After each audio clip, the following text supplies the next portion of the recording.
정말 첫 경기는 너무 잘했습니다. 지금 카타르 도하에 지금 나와 있는데 어제 현지에서도 경기를 지켜보면서 이런 경기를 우리가 월드컵 본선 무대에서 할 수 있다고? 라는 생각이 좀 많이 들더라고요. 많은 분들이 한국에서도 카타르에서도 그런 이야기 참 많이 하신 것 같습니다. 사실 걱정이 좀 많았잖아요. 우리 다 솔직히 벤투 감독이 4년 동안 능동적으로 우리가 한번 공격 축구를 한번 해보자. 우리는 이제 그런 걸 빌드업 축구라고 하는 말로 이제 평가를 했었고 많이 지켜봤었는데, 이러한 그 축구가 월드컵 본선 무대에서 통할까?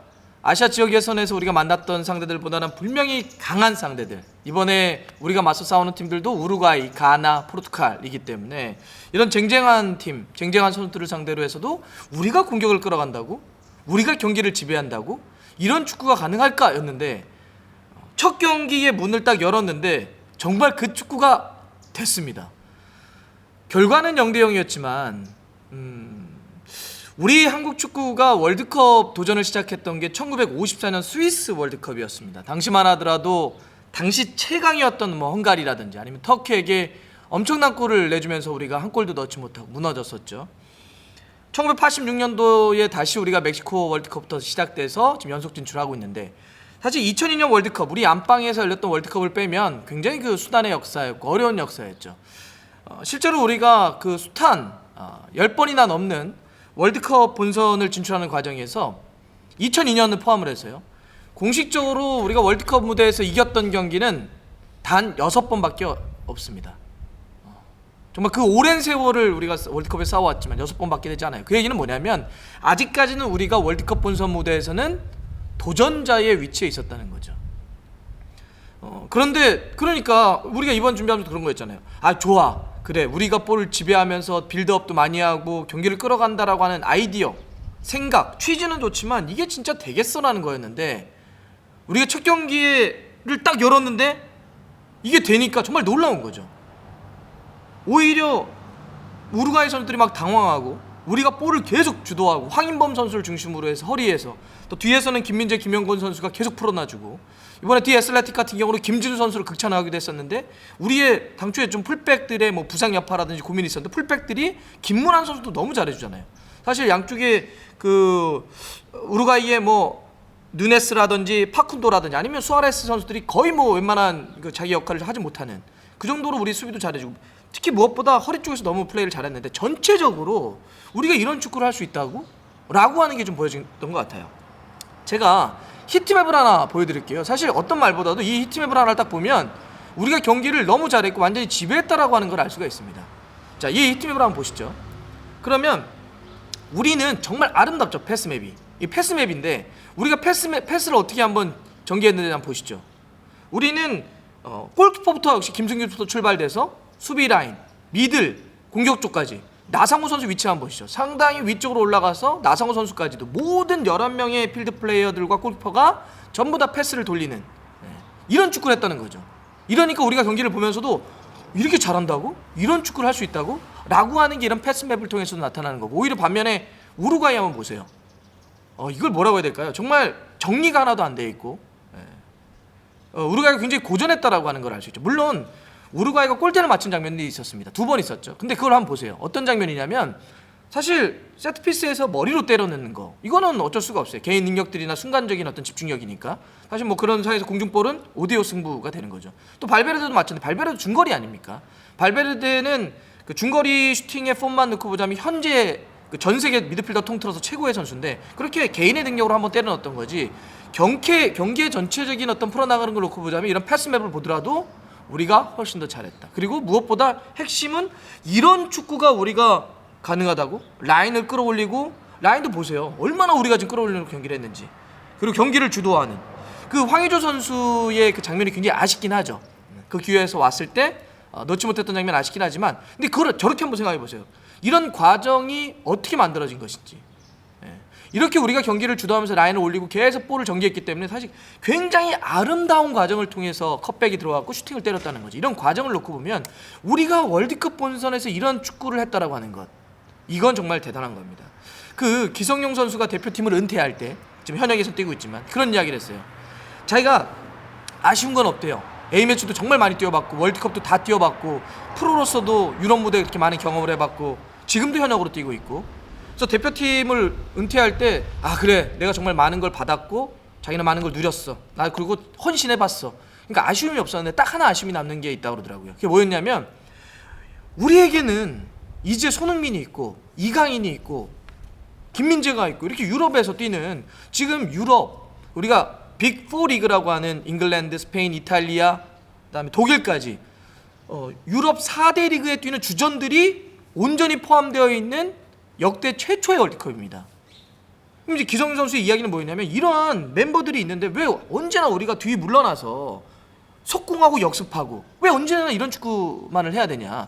결국 속공과 이런 역습 축구는 뭐냐면 리액션 축구입니다. 우리가 준비해서 우리가 뭔가를 끌어가는 게 아니라 상대가 공격하는 걸 바라보면서 반응하는 축구죠. 그러니까 리액션이에요. 우리가 주도하는 축구가 아니에요. 상대를 이렇게 봤다가 아 상대가 저렇게 나오니까 우리가 끊어서 가야지. 우리가 경기를 주도하지 못했다는 거예요. 그러니 우리 전술을 짜는 것이 아니라 상대가 이렇게 나올 걸 보면서 그에 대한 반응 축구를 했다는 거죠. 그게 되게 아쉽다는 거예요.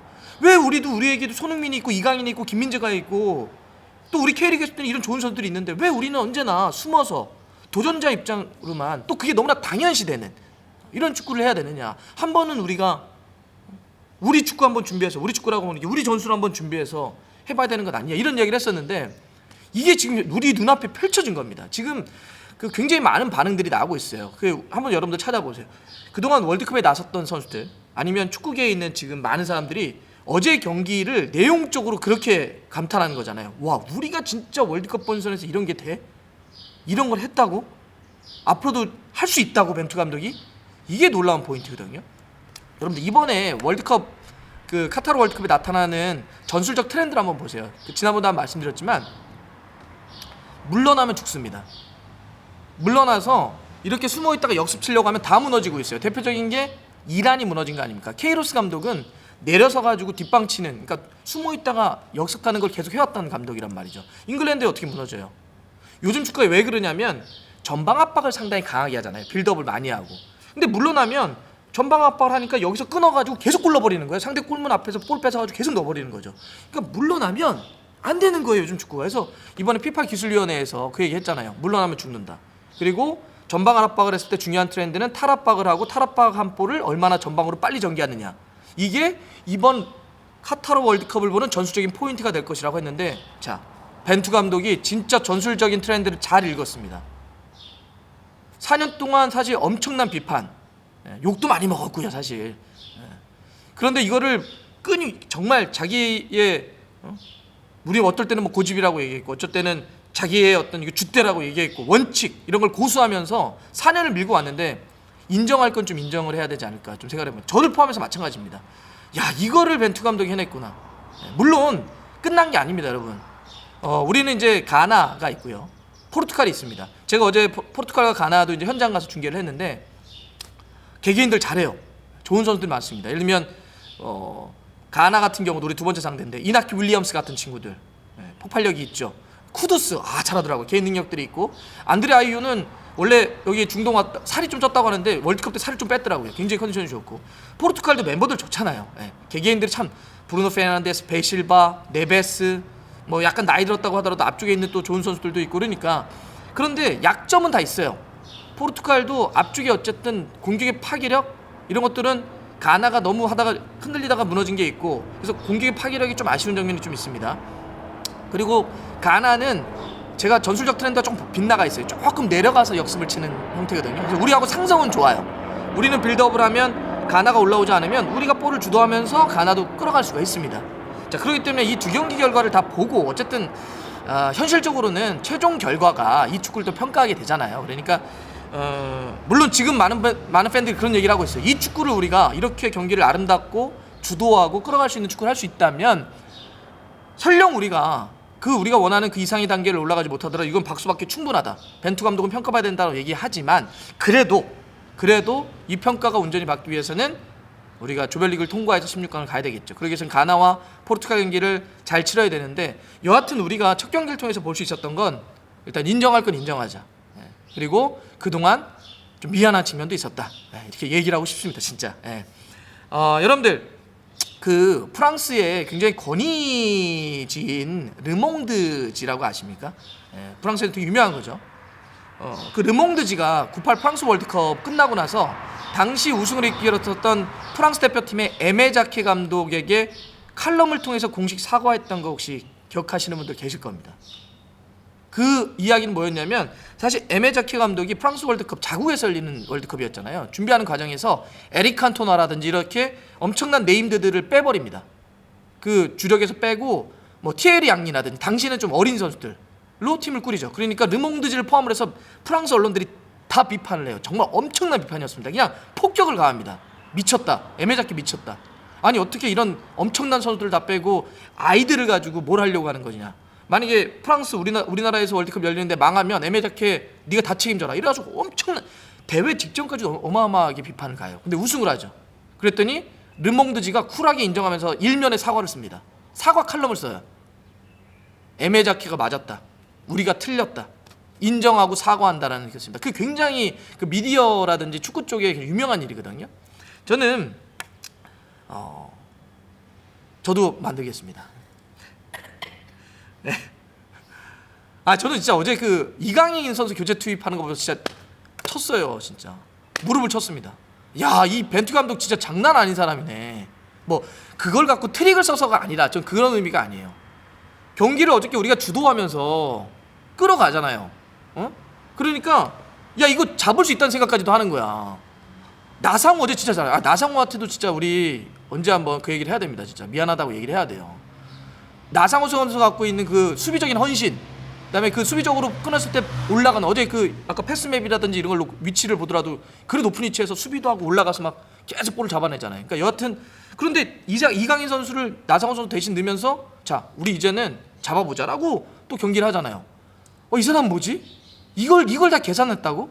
이렇게 이강인 선수가 어떤 타이밍에 우리가 그동안은 보면 평가전과 다른 거잖아요. 지금 흐름이. 그리고 우리가 준비했던 것들을 한꺼번에 다 쏟아내는 게 이번에 본선인데 이강인 선수를 교체 투입을 하는 걸 보면서 와, 이 사람 무서운 사람이다.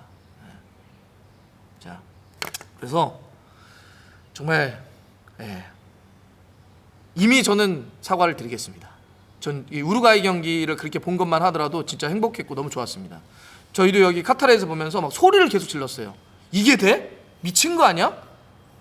그래서 저는 어제 많이 졌으면 너무 억울해서 잠도 못 자요. 막 분해서 죽을 뻔했을 것 같아요. 왜냐하면 그럼 다 묻혀버리잖아요. 사람들이 에이 졌잖아 그래도 뭐 그럼 졌으면 끝난 거지 이랬을 텐데. 그래서 너무 지지 않았으면 좋겠다는 생각을 했어요. 그래서 막 골대 맞을 때 죽어버릴 뻔했는데 근데 우리가 어쨌든 0대0 승점을 얻었고 나머지 두 경기를 잘하면 또 올라갈 수 있는데 일단 너무 고맙습니다. 이런 축구를 보여줘서. 2002년 때부터 제가 모든 현장을 다 보고 있고 다 현장에서 중계를 하거나 다 바라보고 있는데 이런 경기를 우리가 그것도 우루과이 여러분들 그거 아시죠?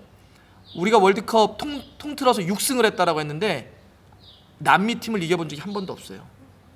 특히 우루과이 정도의 레벨이면 우리가 이기기가 쉽지가 않습니다. 그런데 그런 팀을 상대로 우리가 대등하거나 더 잘했다? 인정합니다. 그리고 사과드립니다. 그리고 진짜 저는 큰 사과하고 싶어요. 그래서 좀 더 끝까지 더 많은 경기를 우리에게 더 이런 기쁘고 행복한 경기를 많이 보여줬으면 좋겠습니다.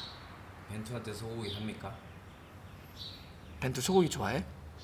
제가 진짜로 감독님 죄송하고요. 제가 원하시면 한우 투뿔로 해가지고 그 스태프들 있잖아요. 해가지고 시포드 형도 한 반은 내야 될 것 같은데. 시포드는 데려가겠습니다. 제가 시포드 데려가지고 그 새끼는 그 새끼는 거 나쁜 새끼가 그 새끼 제일 맛있었어요. 제가 그 누군지 제가 데려갈게요. 사과 제가 이렇게 달순에서 사과 릴레이를 해가지고 한 명씩 해서 도계자 이렇게 하는 걸로. 예. 저부터 죄송합니다.